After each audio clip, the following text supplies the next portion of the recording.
Back there, Sterling and Utica, that's where I was raised. I'm going to school in Brooklyn, wasn't doing too good. I came to Manhattan and it was an eye-opener. It was like a completely different territory. It was a whole new world, Manhattan. You know, people with the mohawks, the tattoos, and just, you know, being around people that weren't my color, that weren't black. It was a new experience for me. I went to my very first talent show at August Martin High School in Queens and was amazed at the fact that young people and adults both coming together to produce one big talent show. One day I seen Antoine Joyce. I seen him on stage with his co-MC Amy. I seen him emceeing a talent show and I said, you know what? I want to do that. Ladies and gentlemen, thank you for coming out to the All-Star Talent Show.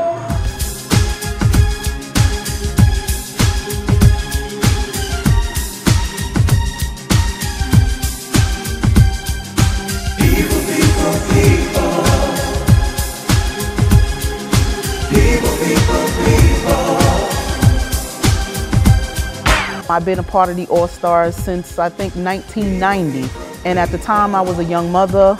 I was on welfare living in Far Rockaway, Queens with my young daughter.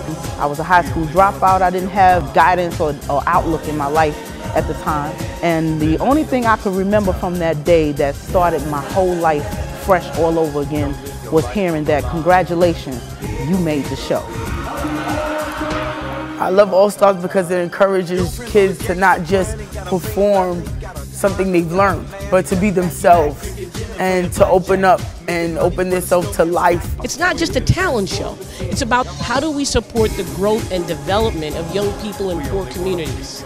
We support young people to get involved and build something in their community. It's not about giving charity or asking kids, oh, we have something to give you. It's all about what they're building.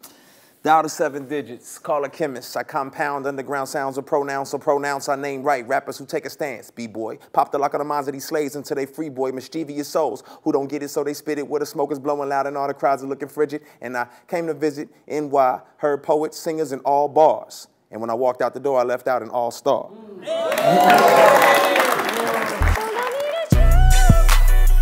You know, a lot of times I was really insecure because I grew up being told what I couldn't do, what I wasn't going to be. You know, I was abandoned, I was abused. I actually use this as an example a lot of times. Like, I'll say, this is just what? It's what? It's $1. But if you do this to it, now how much is it worth?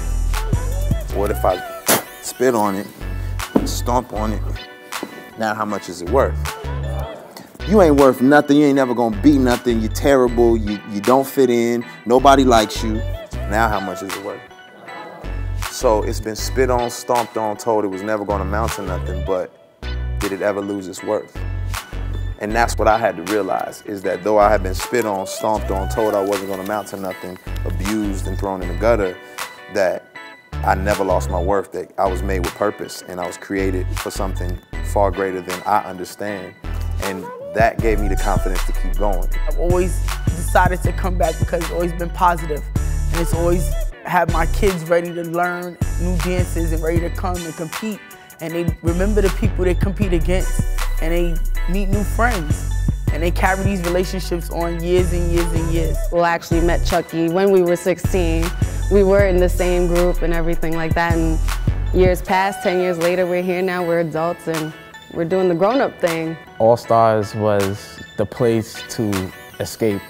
They opened me up and let me expose my inner person. They let me realize who I really am. I was so grateful and so appreciative to see something so great and something so wonderful giving back to my community. All-Stars was my open field to run free. So All-Stars to me is just magical.